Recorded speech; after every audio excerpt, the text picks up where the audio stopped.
Who's in worse shape? Let's use a word that is not even a word. Who's in worser? Who's in worser shape? Okay.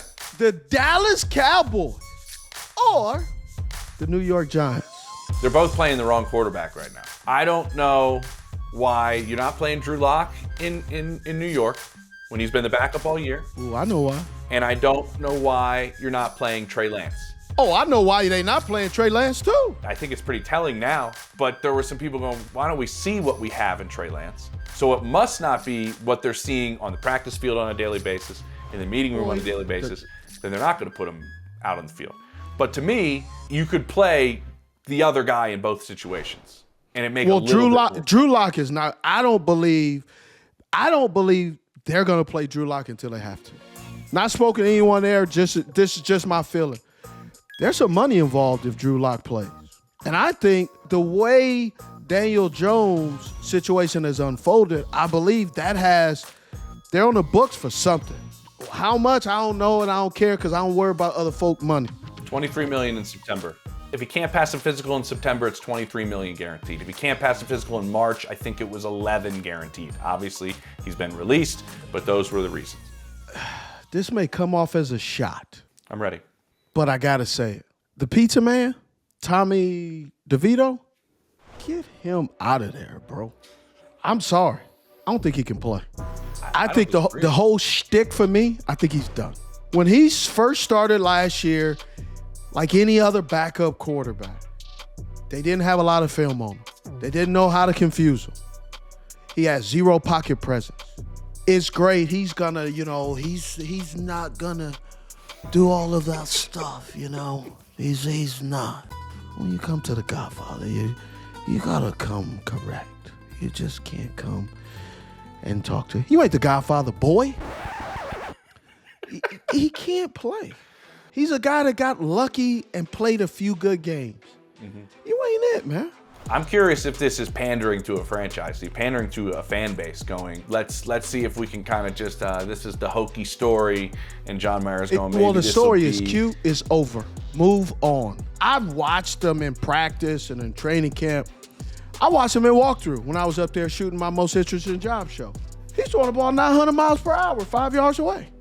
That tells me something already. That's all I need to know. I've gotten in trouble for this before, and so I'll get in trouble for saying this again. I play wide receiver. Whether you think I deserve to be a wide receiver or not, doesn't matter. Look, I fooled two teams. I fooled one team for 13 years, and I fooled another team for another 3 years, and it happened. But when I watch a guy practice and he's trying to gun-hold a pass and walk through, my antennas go off. What is he hiding? Here's what he's hiding.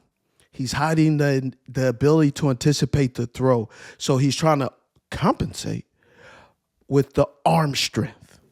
He was a great story. The Godfather died. Al Pacino is old. And they all went to jail. Okay? Some people had even worse fate than going to jail. But let's just say it how it is. Why are they playing Tommy DeVito? You're tanking the season. You can't go out and say you're tanking the season. No, I don't think they're taking this. I don't think they're taking a season. I don't. Did you just roll your eyes at me? The reason that makes this so fascinating, Steve, is you would assume, okay, let's just say this. You're going to assume if you're playing Tommy DeVito, you're tanking the season. You passed up the $5 million backup quarterback you paid for, which, by the way, apparently you were short on cash, but you could have used that $5 million for, I don't know, Saquon Barkley. But that's just one thought. The interesting part about it is, if you want to prove to ownership, if you're Brian Daboll, who I think is a really good football coach, and I love Brian Daboll. I think he's great. If you want to prove that Daniel Jones has been the issue offensively, I personally would play the more talented quarterback to show ownership that it's not my offense. It was the guy running it. So put Drew Lock in and run the offense and say, see, this is why we had to make the move at quarterback. This is why it wasn't working with our quarterback. But it's weird to pass up the guy who's, there's no debate is more talented, has been there long enough. I know they played like the deal of it's training camp, he didn't get a lot of snaps, he had that injury or whatever. I'm like, he's been the backup all season long. I'm not sure why you're passing him up. And then this last game, is kind of the icing on the cake of what was said post-game by not just one player, by a number of players.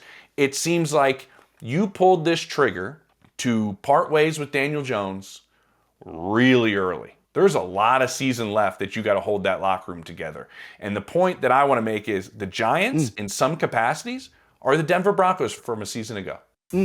Remember what they did with Russell Wilson. They benched him because of why? Injury guarantee money past this season. They didn't want him to be the quarterback after 2023. They wanted to move on from him. They benched him because of the injury guarantees that were leading into 2024 and 2025. Remember the big uproar that happened when they tried to have him adjust his contract. They went to Russell Wilson and said, what do you take away some of those injury guarantees? Then maybe we'll put you back in the lineup. Oh, that didn't go over well. And what happened with that team? They fell apart at the end of the season, but it didn't affect them in 2024. This is what I'm trying to look forward for the Giants. Sean Payton kept the room together, kept the culture together. They drafted a young quarterback. They're playing playoff football right now.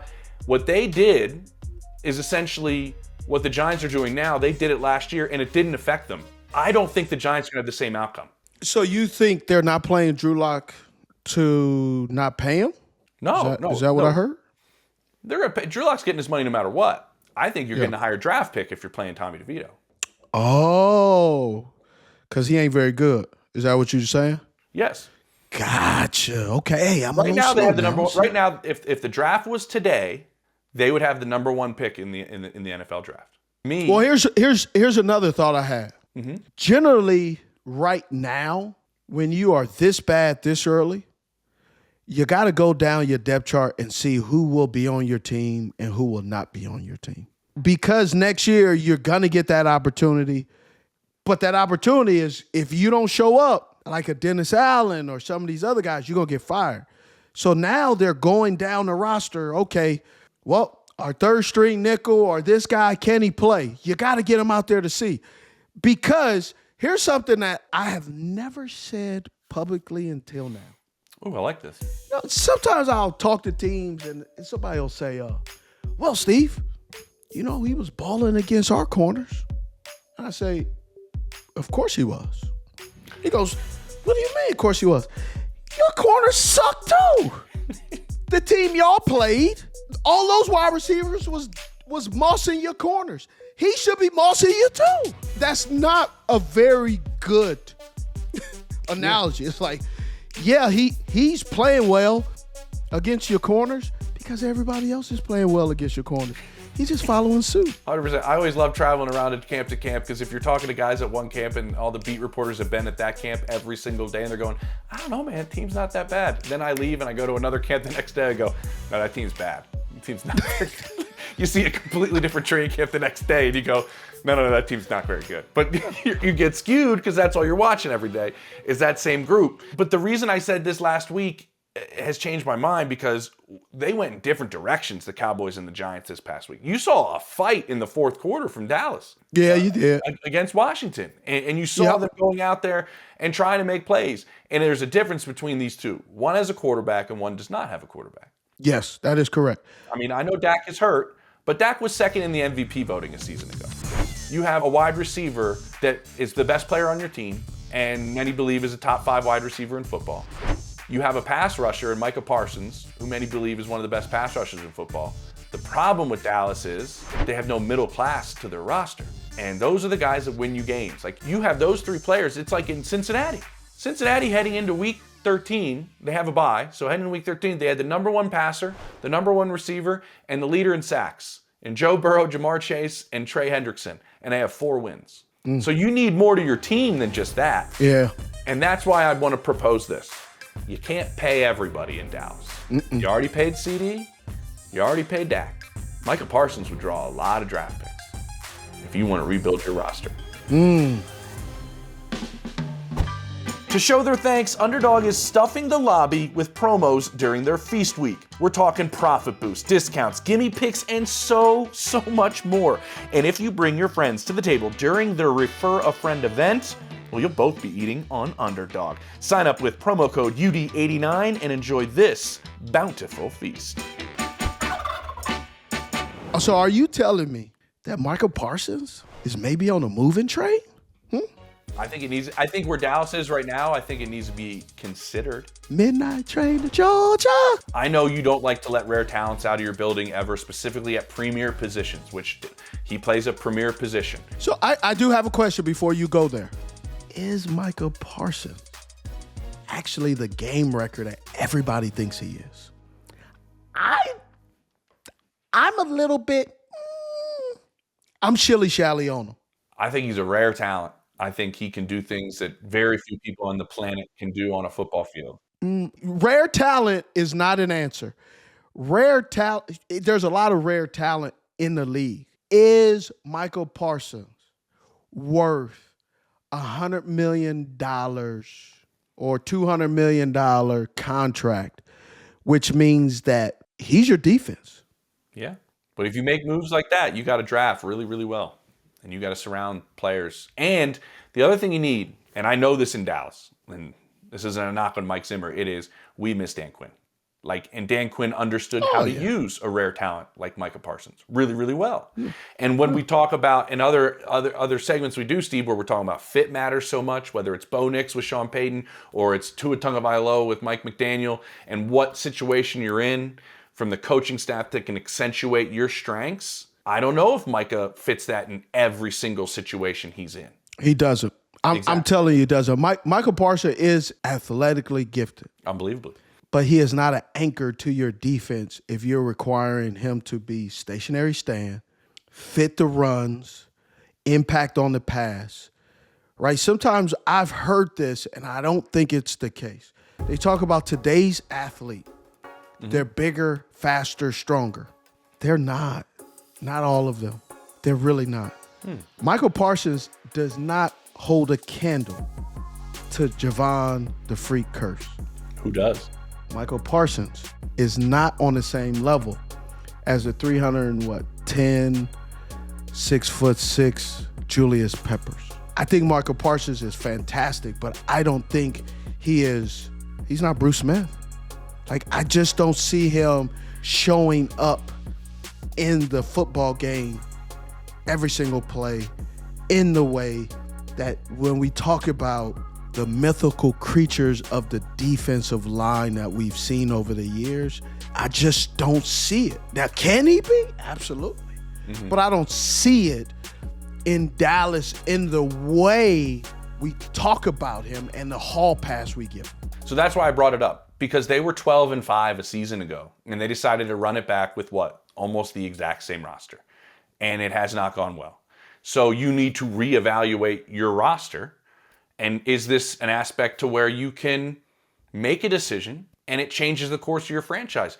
Guess what happened to the back-to-back defending Super Bowl champions? I'm guessing. They moved on from Tyreek Hill. Do you know the players that they got out of that trade?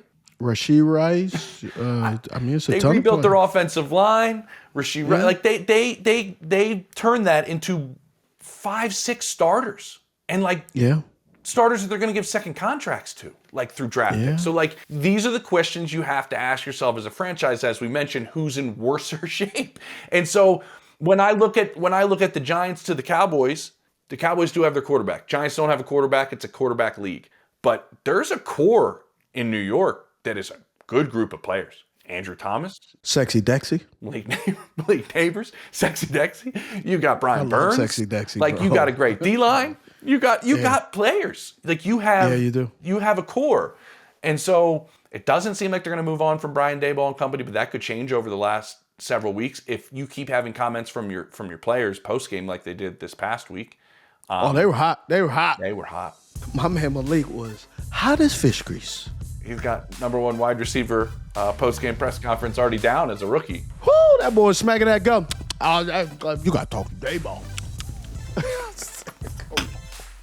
Well, listen, Drew Lock's never been scared to sling it, so you want to put him in there? He can't. Yeah, that's the problem with Drew Lock sometimes. There is no place on the field Drew Lock does not believe he could fit the football in. Yep. Drew's like that guy that shows up when you're playing down in the park, and he will pull up from anywhere.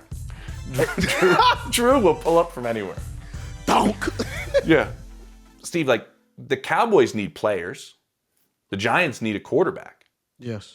They're both very important. But what we saw before Dak got hurt is you can have the quarterback and it doesn't change. We're seeing that with Joe Burrow playing MVP level play this year. The thing, though, I see with Dallas, they put so much on Dak. And then if Dak is under pressure and it's not his fault, he gets all the blame. They have not chose well in a running back situation. They knew they had a run game issue, Steve, and they didn't fix it. The fix was down. He has no run game. So it's like painting a house with no paint. I feel like I'm getting somewhere, but I'm not getting anywhere. Nowhere. Yeah. Like it just doesn't make any sense. And they're going to continue to struggle. And it's almost like they're trying to scapegoat Dak. Oh, it's not us. It's him. Well, they did get Jonathan Mingo for a 4th-round pick. Yeah, I like Jonathan still.